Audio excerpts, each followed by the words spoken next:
تعالوا أتل ما حرم ربكم عليكم ألا تشركوا به شيئا وبالوالدين إحسانا ولا تقتلوا أولادكم من إملاق نحن نرزقكم وإياهم ولا تقربوا الفواحش ما ظهر منها وما بطن ولا تقتلوا النفس التي حرم الله إلا بالحق ذلكم وصاكم به لعلكم تعقلون ولا تقربوا مال اليتيم إلا بالتي هي أحسن حتى يبلغ أشده وأوفوا الكيل والميزان بالقسط لا نكلف نفسا إلا وسعها وإذا قلتم فاعدلوا ولو كان ذا قربى وبعهد الله أوفوا ذلكم وصاكم به لعلكم تذكرون وأن هذا صراطي مستقيما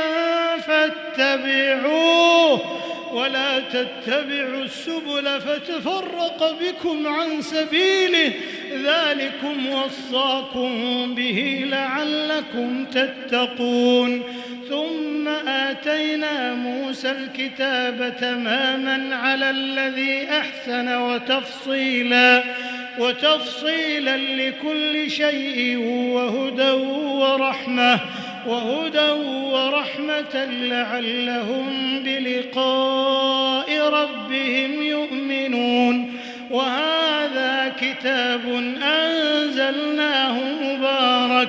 فاتبعوه واتقوا لعلكم ترحمون أن تقولوا إنما أنزل الكتاب على طائفتين من قبلنا وإن كنا عن دراستهم لغافلين أو تقولوا لو أنا أنزل علينا الكتاب لكنا أهدى منهم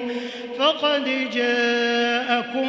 بينة من ربكم وهدى ورحمة فمن أظلم ممن كذب بآيات الله وصدف عنها سنجزي الذين يصدفون عن آياتنا سوء العذاب بما كانوا يصدفون هل ينظرون إلا أن تأتيهم الملائكة أو يأتي ربك أو يأتي بعض آيات ربك يوم يأتي بعض آيات ربك لا ينفع نفسا إيمانها لم تكن آمنت من قبل أو كسبت في إيمانها خيرا قل انتظروا إنا منتظرون إن الذين فرقوا دينهم وكانوا شيعا لست منهم في شيء إنما أمرهم إلى الله ثم ينبئهم بما كانوا يفعلون من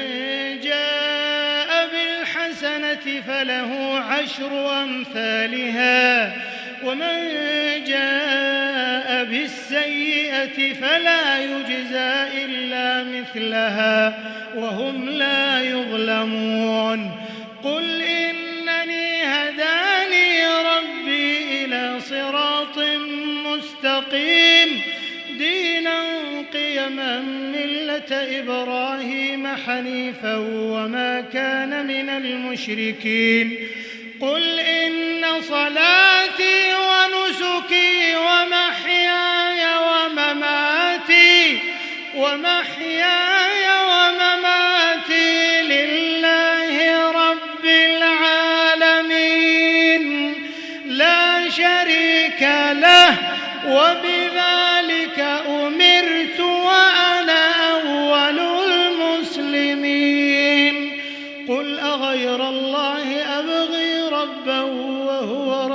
كل شيء ولا تكسب كل نفس إلا عليها ولا تزر وازرة وزر أخرى ثم إلى ربكم مرجعكم فينبئكم